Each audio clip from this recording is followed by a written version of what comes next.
You're tuned in to the Foxboro BeatCast, a podcast for Patriots fans by Patriots fans. And here's your host, Kaleb McChesney.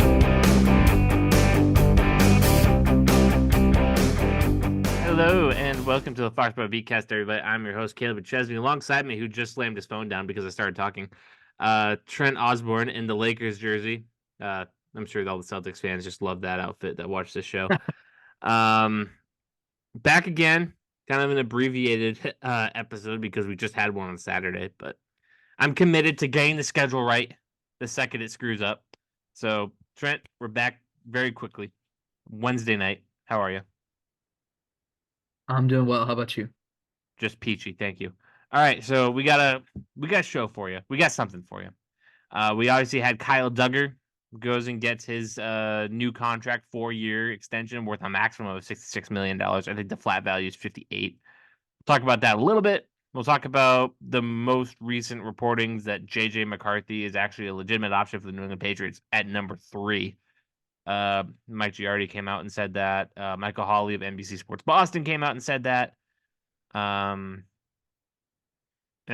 I think the first news break that came out of that was this dude for Sportskeeda. I forget what the hell his name was.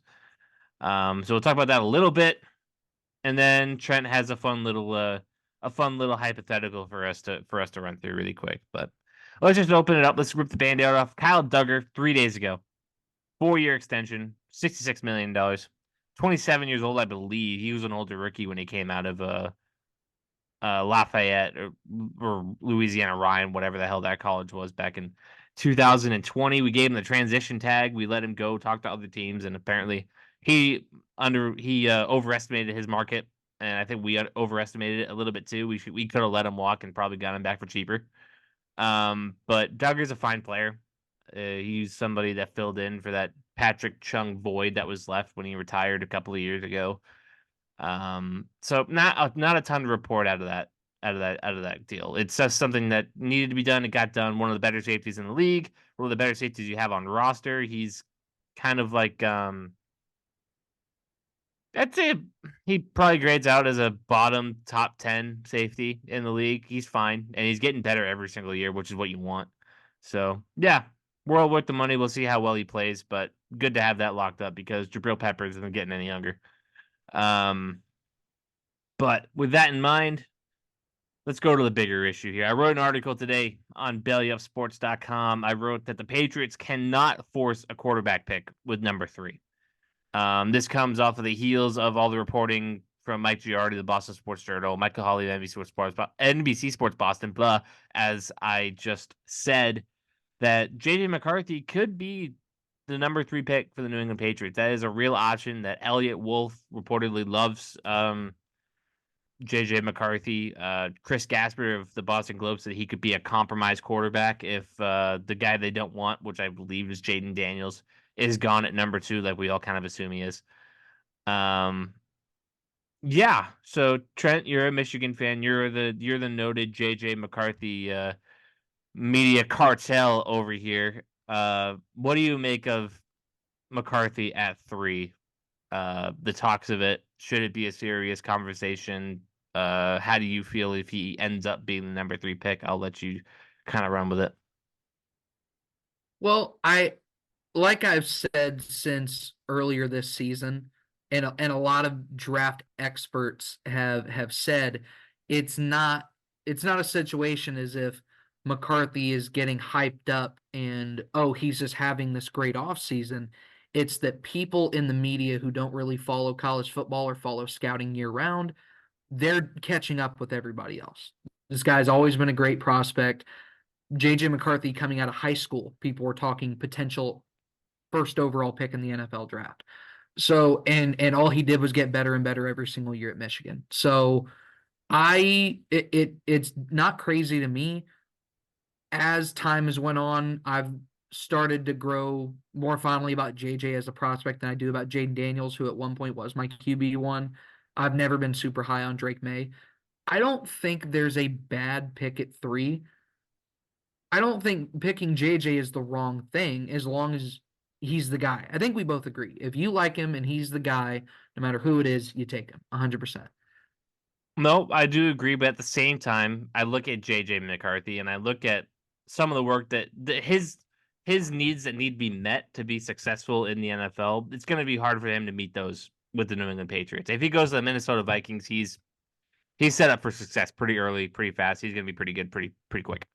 Um, I don't know if I believe in his ability to succeed in spite of the crap that we have going on over here in Foxborough. I mean, uh, I'm pretty sure a regular old Colts fan probably couldn't tell me who our wide receiver 1, 2, and 3 is. Um, Probably couldn't tell me what our offensive line looks like. Probably couldn't tell us who the offensive coordinator is. You do because you sit here with me every day and you're an intelligent person. But Joe Schmo does this Patriots team is just so vastly just void, gone. There's no talent there. It's all gone. Offense is just it is very much a ball of clay that needs to be built into something. I don't love JJ's ability early on to come in here and be a competent quarterback. I think he's going to need to sit a year or two just so we don't break him. As opposed to Jaden Daniels or Drake May, I think that they are both physically talented enough, physically gifted enough to kind of succeed in spite early on, and we can kind of see.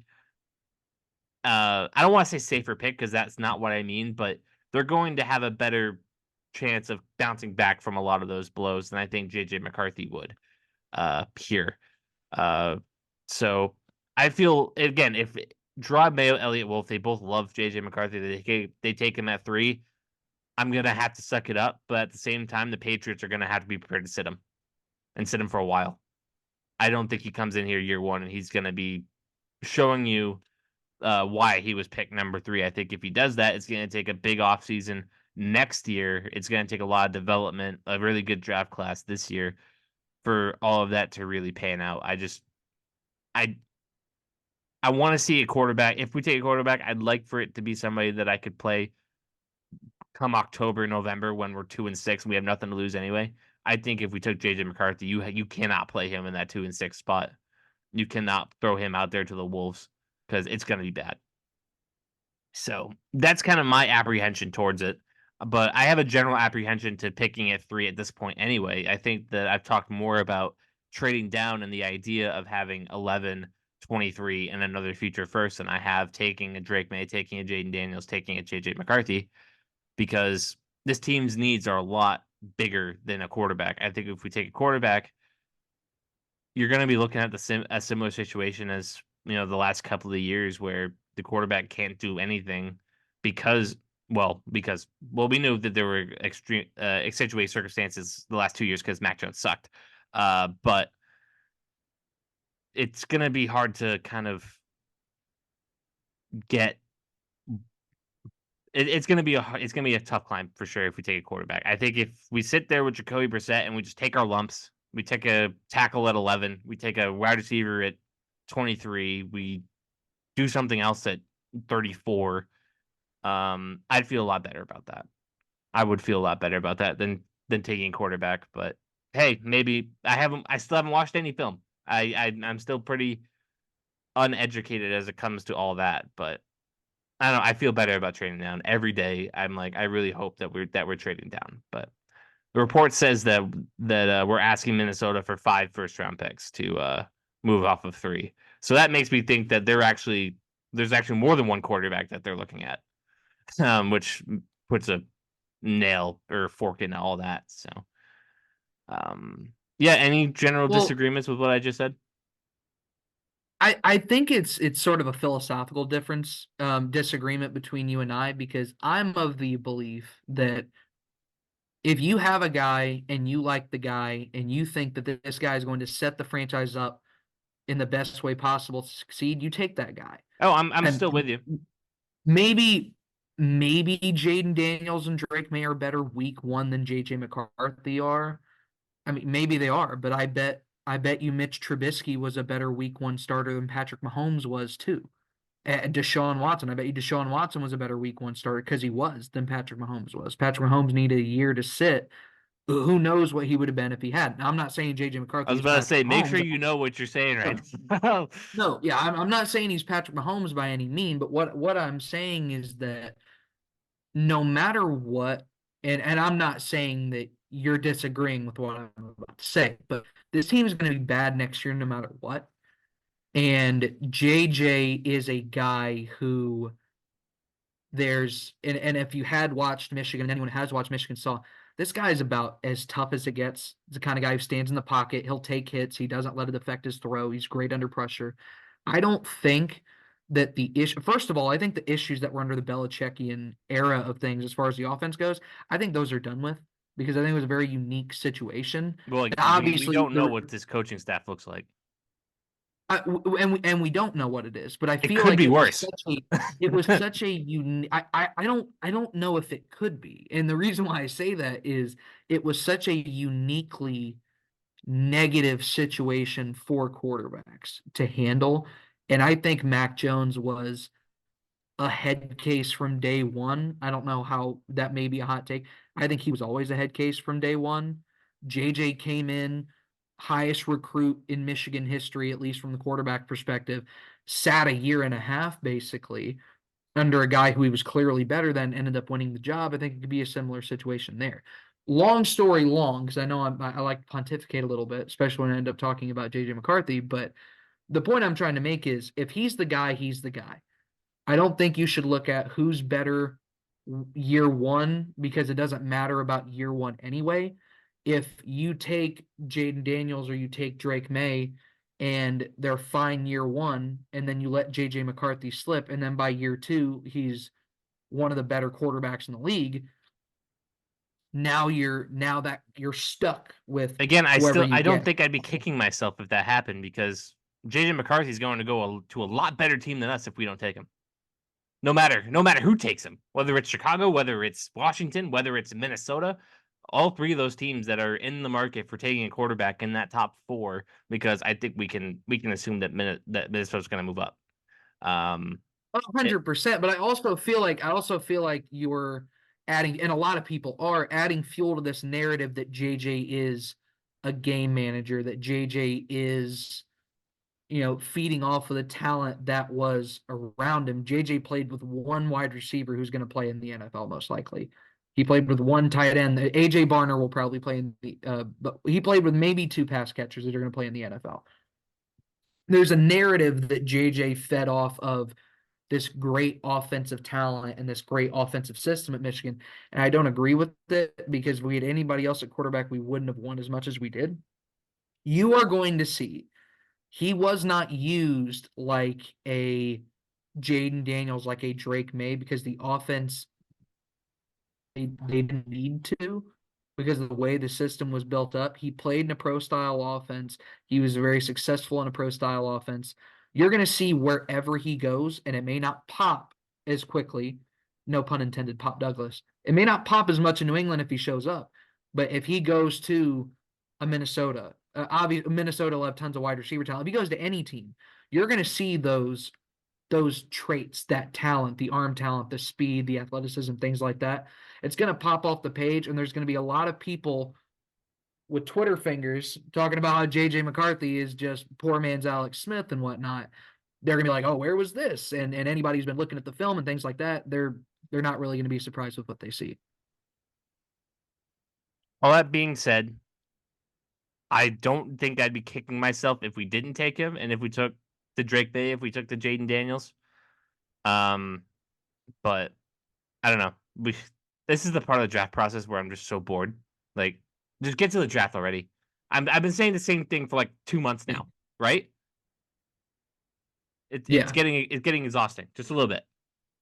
Another important thing to, not to cut you off, I didn't mean to cut you off. I meant to say this earlier. Another important thing to think of when it comes to the decision to take quarterback at 3, the QB class next year is an eyesore. It's really bad. And I think next year's quarterback class could be just as bad as the Kenny Pickett, Malik Willis, Sam Howell. So that may add even more pressure. Not that you want to force a quarterback pick, but if you don't pick a quarterback now, you're probably waiting a couple years before you draft another first-round quarterback again.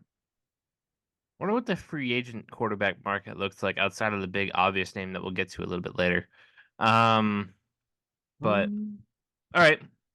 All that being said, I think we've laid that out pretty good. Next week we're gonna have a mock draft show, and we'll tell you where we think this first round is gonna end up. We'll have a couple of guests that are really near and dear to our hearts. I hope at least there'll be one. It's a quick show, but we're gonna keep it that way. I understand that you've been reading about this Rashee Rice thing. Kansas City Chiefs wide receiver got arrested. There's finally a warrant out for his arrest at the very least. What do Yes. you know about it? So there was a warrant out for his arrest, or there is now a warrant out for his arrest. He is, let me pull it up here. I've got it here on my phone, what he is being charged with. It's not pretty. No, it is not pretty. He is facing eight total charges in the case, 6 counts of collision involving bodily harm, 1 count of collision involving serious bodily harm, and 1 count of aggravated assault. So very serious allegations levied against him. The report says that there was one of the victims in the crash was a lady who had a big laceration face, and that couple is not exactly happy. So this may be something they pursue in court in the future. Rashee Rice, him and his lawyer have both put out statements saying he will fully cooperate. They are not necessarily trying to fight it, so to speak. They're acknowledging that what happened did happen, and they're willing to cooperate as much as they can. But a really, really unfortunate situation, just adding on to a list of really unfortunate and, for lack of a better term, dumb incidents happening with driving way too fast that we've seen over the past few years in the NFL and college football. NFL football players are just dumb. I think that's what we're kind of getting at here. I feel like every offseason it gets a little crazier every time with some of the things that comes out about you know, who gets arrested for what. I mean, Terrell Suggs just got arrested today, I think, for assault Yeah. or something. Yeah. Down in Arizona. So fun times. Fun times. Outside of that, I don't think we've missed out on any NFL news really. We're just kind of in this dead point while we wait for the NFL draft to come up. So Yeah. Well, I mean, there is not necessarily news, but there are conflicting reports about what Washington is going to do with the second pick. I think it's the most unpredictable top 3 pick we've seen, because there are verified, trustworthy people, as far as I'm aware, saying Washington is going to pick Drake May at 2. And then there's verified people saying they're going to take Jaden Daniels at 2. And then you've got some people saying, oh, well, JJ's in there too, and who knows how much JJ really is in the conversation at this point. But imagine JJ McCarthy and the Cliff Kingsbury offense. That'd be something. I'm here for it. That'd be something. I'm here for it. Yeah, I saw the report earlier this week, maybe it was last week, that Jaden Daniels' meeting with Washington was awkward and he doesn't think he's going to go there. Who knows if that's true or not? I believe that was another Sportskeeda story or something. But yeah, I really wish Washington would tell me who they're taking so I can kind of mentally prepare. Yeah, I don't think they know they're picking at this point, honestly. I still can't get over their decision to move on from Ron Rivera just to go hire Dan Quinn. Eric Bieniemy has to be the worst person to be around on the planet. I don't know any other way What's to he say doing it. nowadays? Did he get a job? He's the co-head. He is the assistant. He's the co-head coach at UCLA, I believe. Oh wow. Yeah. So he'll be helping that transition into the Big Ten there.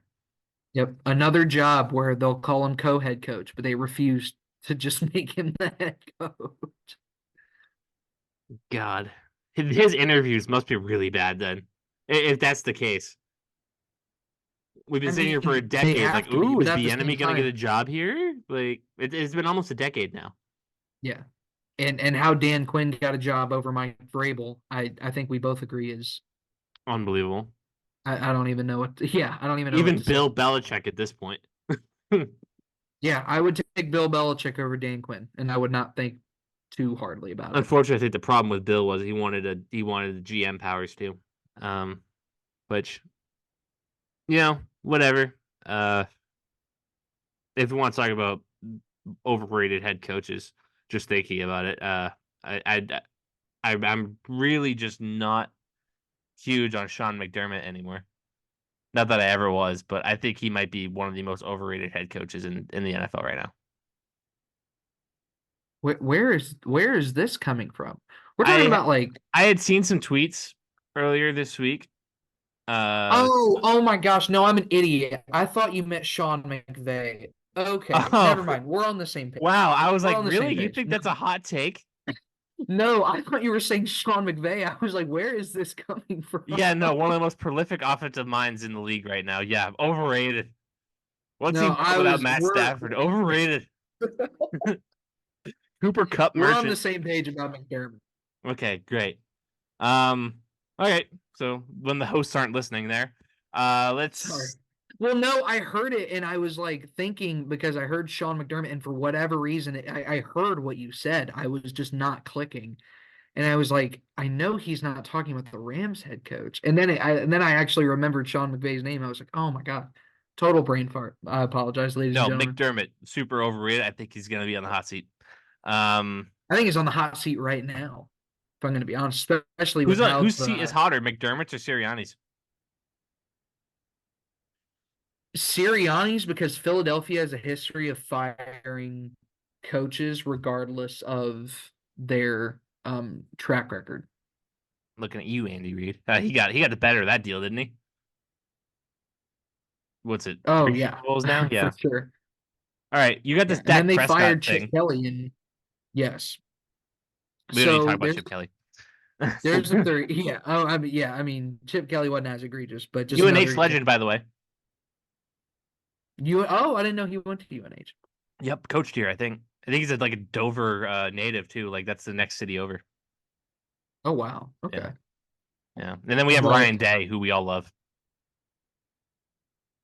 anyway, Yeah. But there is a theory out there, not even really a theory because there's no smoke to this at all. Just a thought of an option the Patriots could go. Let's say the Dallas Cowboys and Dak Prescott aren't able to figure this out by the end of the season. They let Dak walk. Dak is wanting to get QB money, market resetting type money. Dallas doesn't seem too keen on giving it to him. A place where he could very well end up go and get that money is New England. The Patriots have a ton of cap space from this offseason that they didn't use. For those who may not be too keyed in on how the NFL salary cap works, all of that money the Patriots don't use this season will roll over into next season's cap. Excuse me. And basically the thought process was, I believe this was from Nick Wright from First Things First, is what is stopping New England from giving Dak Prescott a massive contract, everything he wants, front loading it into that season where New England is going to have close to $200 million cap space or a ridiculous number like that. Front loading it all that first year. Now for the next 4 or 5 years, you have Dak Prescott, a top 10, most would agree, quarterback in the NFL. And he's not going to hinder the team's ability to build around him because he will be making a very low amount of his cap hit will be very, very small relative to the other top quarterbacks in the league for the next 4 to 5 years. No, it's certainly worth looking at, especially if we don't plan on taking a quarterback here at 3. But again, as the day goes on, I think that's probably what we're gonna do. As much as I love the thought of getting a tackle and getting a receiver, and then hell, maybe you take Penix at the end there, and at the end of the first round, early second there, and just I like his arm a lot, but I think quarterback at 3 as the days go on, that's going to be the move here. So it's just a matter of which one.